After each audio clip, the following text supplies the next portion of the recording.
Okay, let's get rid of these stupid things. All right. So we're going to do another problem here with the quadratic formula. All right. Now I'm going to write our quadratic formula down so we remember it. So we have x is equal to negative b plus and minus the square roots of b squared minus 4 times a times c, all divided by 2 times a. All right, so this is our quadratic formula.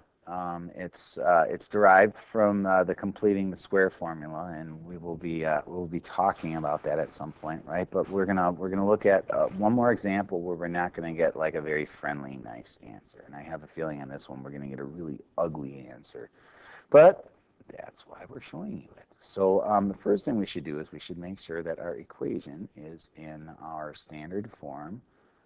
And it looks like it is, right? 3x squared plus 5x plus 4. It's in the right order. So my A is 3, my B is 5, and my C is 4. All right. So I've got all of my coefficients and my constants all pulled out and where they need to be. We're now going to put them in our quadratic formula. So we have x equals negative. Now let's put our b in, 5, plus and minus. Now we're going to have b squared. I always write everything out the first time. I could have written 25, right? But I always do this so that I can, in the event that I make a mistake, because I make a lot of them, I can go back and check my work. All right, so 2 times a is 2 times 3. So put our 5's in for our b's, right? And then minus 4 times a. My a is 3. That goes there as well for 2a. And then my c is 4.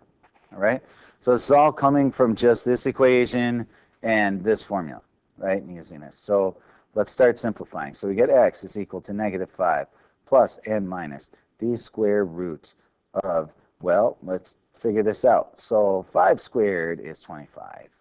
And then minus, and then we have 4 times 3 is 12, and we have 12 times 4 is 48. So negative 48, right? And so to figure this out, I'm just going to go 48 minus 25.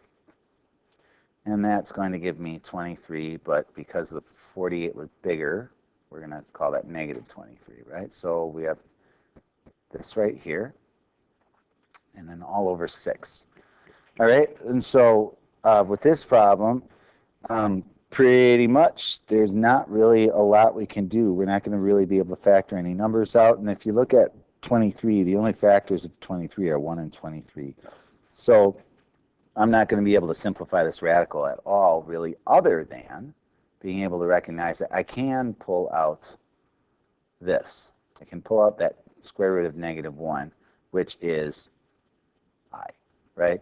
So I'm going to rewrite this now as negative 5 plus minus I times 23 over 6, okay? And so if we were writing this in the technically correct way, which I'm not a huge stickler on, but you know some people are, is I would separate these roots so that you don't have a plus and minus, right? And so it would be these two solutions, right? We've got our positive case, the case where we're adding it, and then we've got the case where we're subtracting it. I guess it's not necessarily positive or negative, right?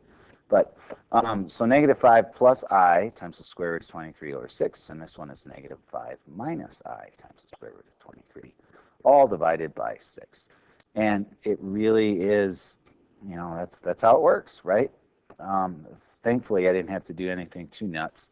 But that's really all you can do with this one. And sometimes the only thing you can factor out of a negative square root is the I, like this case. So hopefully this makes a little sense to you. So good luck with everything, and we'll see when we learn the next thing.